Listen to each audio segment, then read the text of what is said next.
Mwakoze kuba muri benshi mwahisemo gukurikirana ibiganiro bica kuri televiziyo Isanganiro.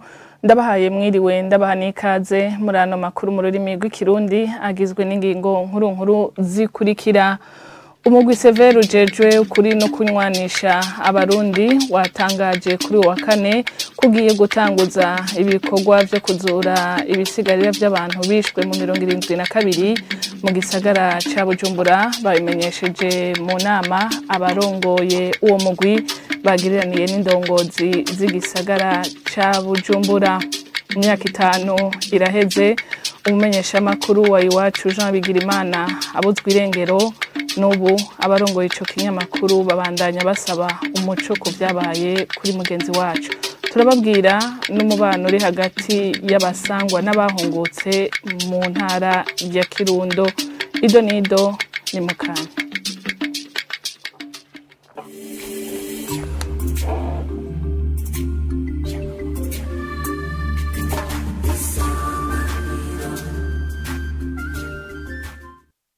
Dasubiye kubaramutsa kuri uno wa kane niho hibukwa imyaka 5 iheze mugenzi wacu yakorera ikinyamakuru Iwacu Jean Bigirimana abuzwe irengero. Nubu abarongoye ico kinyamakuru babandanya basaba umuco ku vyabaye ku bwa Leandre Siku yavuga arongoye Iwacu uruganda inganda zo kumenyesha makuru mu kinyamakuru Iwacu. Avuga yuko ivyo vyoremurura umuryango wiwe n'inkuru tubaza Sheila Irambona. Hari saa 6:30 aho abamenyesha makuru bikimenyesha makuru Iwacu bibuka imyaka 5 iheze babuze irengero uwabo Jean Bigirimana.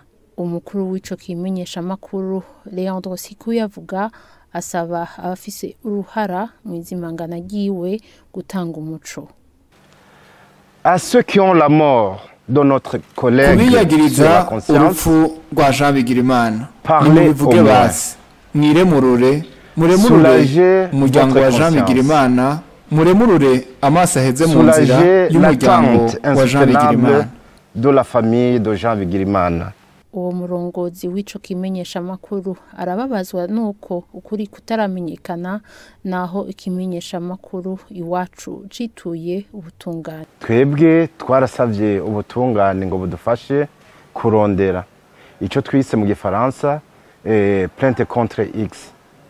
Gushika ubu rero nubu uko twabivuze niko tubandanya dusaba yuko bodufasha tukamenya irengero herero ry'umumenyesha makuru Yohani Bigirimana. Jean Bigirimana akaba yabuziwe irengero ku muhinga mu wigenekerezo rya 22 y'ukwezi kwa Mukakaro mu 2016 mu ntara ya Muramvya. Koze Sheila Irambona. Bamwe mu baba mu gisagara ca Bujumbura bafise amakenga ku umugwi Severe ujeje ukuri no kunywanisha ukorera gusa ku bwicanyi bwabaye mu 1972 babishikirije kuri uyu wa kane mu nama yo mugwi wariko uragirisha indongozi z'igisagara ca Bujumbura, aho wariko uramenyesha yuko ibikorwa byo kuzura ibisigarira vy'abahitanywe n'ugwimogo mu 72 bigiye gutangura mu makomine agize igisagara. Pierre Claver Ndayicariye arongoye umugwi Severe akaba yamenyesheje ko bakoreye kuri ico gihe kuko arico cababaje benshi. N'inkuru tubaza Arthur Kavabushi na Hono Niyonkeza. Abo baba mu gisagara ca Bujumbura bavuga ko bagifise amakenga ku mugwi Severe kubera ko uvuga ko hapfuye abahutu gusa. Mwavuze yuko hapfuye abahutu mugitangura niko mwatubariye. Jewe nagomba kubaza none abatutsi bo ntibapfuye? Petero Claver Ndayicariye arongoye uwo mugwi avuga ko ari uko ubumwe butigeze bubaho. Turazi ko abahutu bapfuye mu byo tumaze kugerako, turazi ko hari n'abatutsi bapfuye. Reka ndakubwire nti abarundi barapfuye bava mu bwoko bwose bava mu miryango yose. Mugabo le travail de recensement des personnes assassinées ou disparues izotubwira mbega l'information de recensement idégage iki. Ubumwe bwo mu ruririmbo rutari ku mutima, conviction sibwo kuko yaba bujya bumwe bwa 92 ari bwo 93 niko bacha dusubira muri zuguru. Ubu nawe yashikirije ko hari umugwi w'abarundi widogera uwo mugwi severe ko wakoreye ku mabi yabaye 1972. Hariho abarundi bamwe bidogera umugwi severe na cyane abari mu bwoko bw'abatutsi, kubera ko umugwi severe watanguye ibikorwa ku mabi yabaye mu 1972, aho bizwi ko abishwe benshi barabahutu.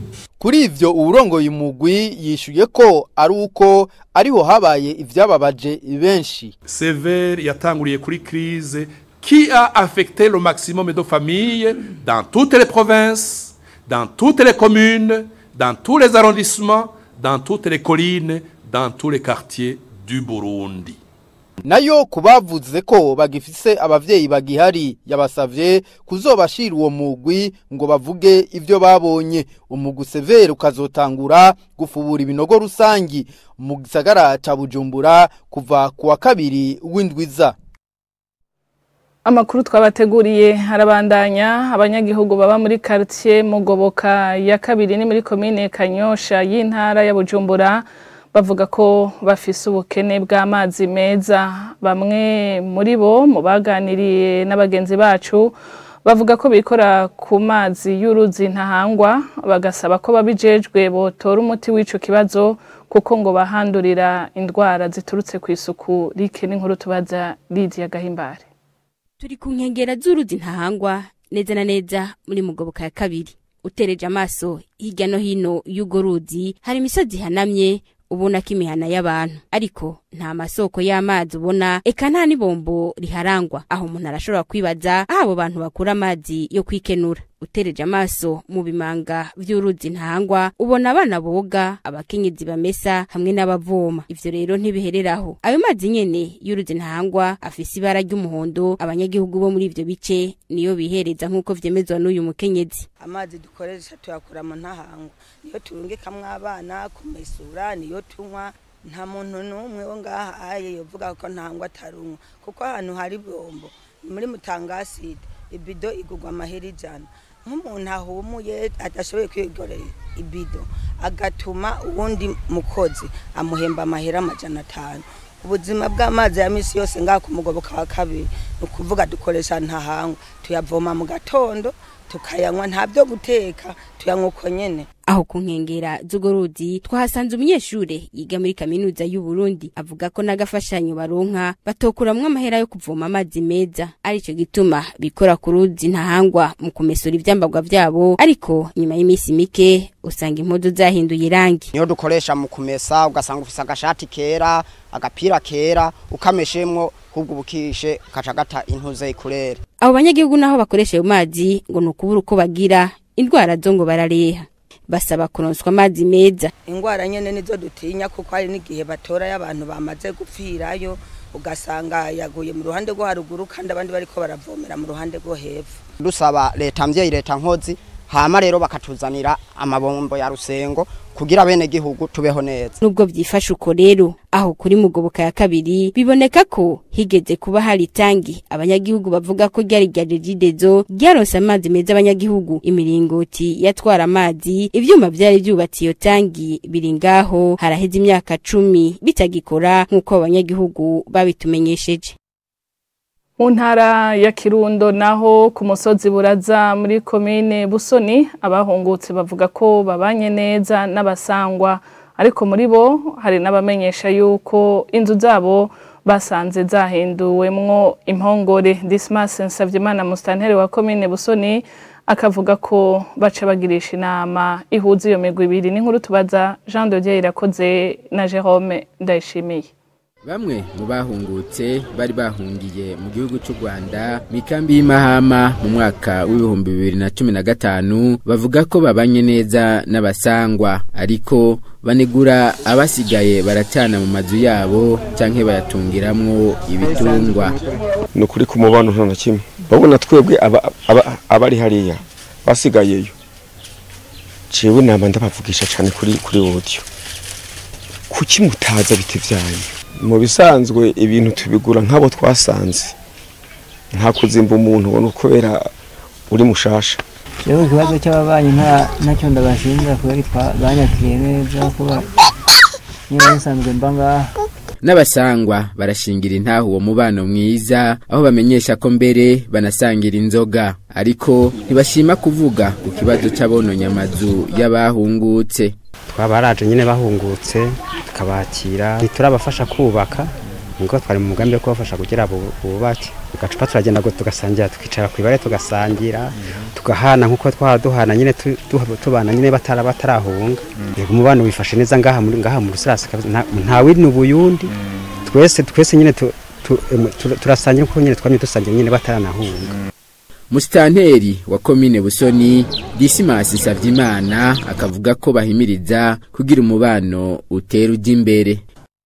Umubano ntacu baye ni mwiza tugumiza ko araho tubonye hari akatagenda abana ko nk'umuntu aba maze imisi hanze y'igihugu ego nivyo ntiyabura akava ko kukijanye n'imico mugabo tugumiza ko ku manama yo gusanzibiriza kugira bagaruke kuri kakaranga noneho kira noneho mbana tacu bibaye gose uganije n'ingene tubona uno munsi wabana mu gihugu. Buryo ravye umuntu niyo batahunze no munsi yarahunze ejo turazi ingene ubuhungiro bubabaza. Nkasaba rero abasangwa kwakira neza aba bahunguka kuko twese turi bamwe hanyuma naba bahunguka bakumva ko baje bashikira muri bene wabo. Abatarahunguka nabo nkabatera kamo ko boza tukubaka igihugu twese turi kumwe. Imiryango y'ababa 50 igizwe n'abanyagihugu baba 300 ikaba ari imaze gutahuka kuri uwo mutumba wa Burara site Rusarasi nkuko bimenyeshwa n'umukuru w'iyo site. Barakoze bagenze bacu badushikanye mu ntara ya Kirundo hano makuru tuyasozerere mu yavugwa mu makungu mu gihugu c'Ububirigi ahagarizwe vy'agateganyo byo kwisonzesha byari bimaze amezi hafi 2 ku bantu bashika 450 mu gisagara ca Bruxelles bakaba bisonzesheje mu ntumbero yo kugaragaza akababaro kabo kubera ko bamaze igihe kinini badatunganirizwa mu burenganzira bwabo n'inkuru tubaza Haisa Liliane Inamahoro. Devant l'église du Béguinage, ils font tous deux un signe de victoire. Ce matin, Beria et Karim sont pleins d'espoir. J'ai jamais perdu l'espoir. Je suis un homme combattant. Imbere y'urwo rusengero mubona Beri na Karim baragaragaza umunezero wabo nk'ikimenyetso c'intsinzi. Mu gitondo c'uyu munsi uyu mugabo agira ati sinigeze ntivyizigiro ndi hano kugira nkomoze uburenganzira bwanje. Muri urwo rusengero abo bisonzesheje mu kwiyima ivyo bafungura n'ivyo banywa biraboneka ko barushe bivanye nuko kwisonzesha bari bamazemwo amezi 2 ataco bafungura. Uyu musore Ashraf w'imyaka 21 yatakaje ibiro 23 muri ico kiringo akaba ariko arategura idosiye yiwe ati icifuzo canje no gushobora kuronswa akazi nkitwa umukozi.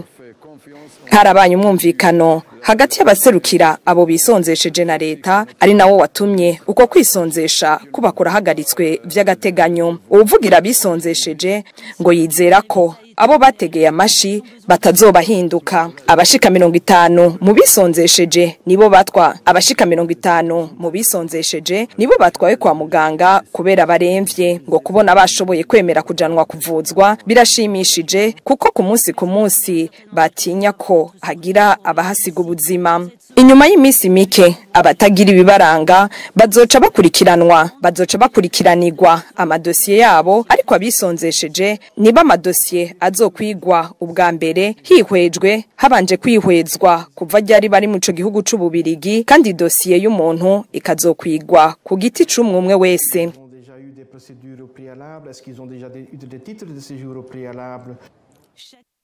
Arakoze mugenzi wacu Haisa Liliane Inamahoro yariko hatubwira amakuru avugwa mu gihugu c'Ububirigi.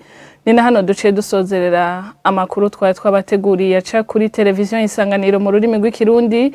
Ndabashimiye mwebwe mwese mwadukurikiye mugira umugoroba mwiza.